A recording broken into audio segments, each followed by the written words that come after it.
अरे रानी, ओ रानी, सो रही हो क्या अभी तक? रानी के जेठानी जोर जोर से चिल्ला रही थी घर के आंगन में खड़े होकर। रानी यानी मैं। तभी मैं भागती हुई अपने कमरे से निकली और बोली, दीदी आ गई मैं। जेठानी बोली, रानी, तुम्हारा नाम रानी है, तुम रानी नहीं हो। मैंने तुम्हें रात में ही समझाया था कि सुबह को जल्दी उठ जाना, तुम्हारी मुंह दिखाई की रस्म है। मैंने बोला कि दीदी रात को नींद ही नहीं आई, जगह नहीं और मन में थोड़ा डर था, सुबह आंख ही नहीं खुली। रजनी दीदी हंसती हुई बोली, रानी मेरी प्यारी देवरानी, जल्दी से घूंघट कर लो, अगर माँ जी आ गई तो हंगामा हो जाएगा।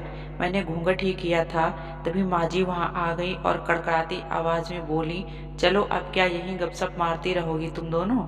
हमने चलना शुरू ही किया था, तभी माँ जी ने रजनी दीदी के कंधे पर हाथ रखा और बोली, पता है ना कहाँ जाना है और कैसे जाना है? माँ जी ने बोला कि जब भी कोई तुम्हारे सामने बड़ा खड़ा हो तो हमेशा घूंघट में रहना और कम से कम बड़ों के सामने आना, और बिना घूंघट के तो बिल्कुल भी नहीं। रजनी दीदी कुछ नहीं बोली, बस अपना सिर हिलाकर हाँ बोल दिया। मैंने भी बस अपना सिर हाँ में हिलाया। माँ जी के जाने के बाद मैंने पूछा, रजनी दीदी आप तो स्कॉलर हो और इन सब चीज़ों को कैसे निभाते हो? रजनी दीदी मुस्कुराई और बोली, मैं थारे जेठ जी से बहुत प्यार करती हूँ, इसीलिए अभी तक चुपचाप इन चीज़ों को निभा रही हूँ। मैं कुछ नहीं बोली और चुपचाप रजनी दीदी के साथ घर के बाहर वाले कमरे में जाकर बैठ गई। वहां पर एक पड़ोस की आंटी जी बैठी थी। वो बोली, ये कैसी बहू आई है? ससुर जी सामने खड़े हैं और ये यहाँ बैठी है। रजनी दीदी मुझे वहां से उठाकर मेरे कमरे में छोड़ेंगी? 6 महीने यूं ही छोटी छोटी चीजों में बीत गए। फिर एक दिन मैं राहुल के साथ साड़ी लेने गई। साड़ी की दुकान पर बेधड़क होकर साड़ियाँ देख रही थी। इतने में ही राहुल का फोन आ गया और वो दुकान से बाहर बात करने के लिए चला गया। साड़ी की दुकान पर मैं बेधड़क होकर साड़ियाँ देख रही थी, तभी साथ में बैठे हुए अंकल जी खांसे। फिर एक बार, फिर 2 बार, फिर 3 बार। मैंने साड़ी वाले भैया से बोला, इन अंकल जी को पानी दे दो, बहुत खांसी आ रही है इन्हें। अंकल जी भड़क उठे और बोले, क्या बदतमीज लड़की है ये, कुछ शर्म लिहाज है या नहीं इसे? दुकान पर हंगामा देख राहुल बाहर से भागकर अंदर आया और अंदर आते ही अंकल जी के पैर छूकर बोला, मामा जी आप यहाँ? मैं घबरा कर दुकान के बाहर निकल आई और एक लंबा घूंघट करके गाड़ी में बैठ गई।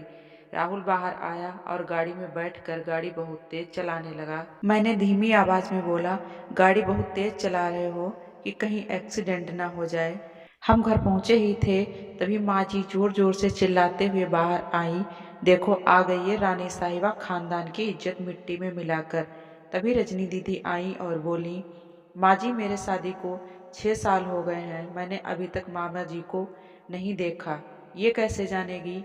माँ जी जोर से चिल्लाई, देखो कैसे चपड़ चपड़ जबान चला रही है। राहुल सबकी बात को काटते हुए बोले, माँ ये दोनों सही बोल रही हैं, अगर ये हमेशा घूंघट करके रहती तो ये मामा जी को कैसे पहचानेंगी? और माँ आज मामा जी के फोन पर तुमने पूरे घर की शांति को भंग कर दिया है। ये वही समाज है जिसने सीता मैया पर उंगली उठाई थी।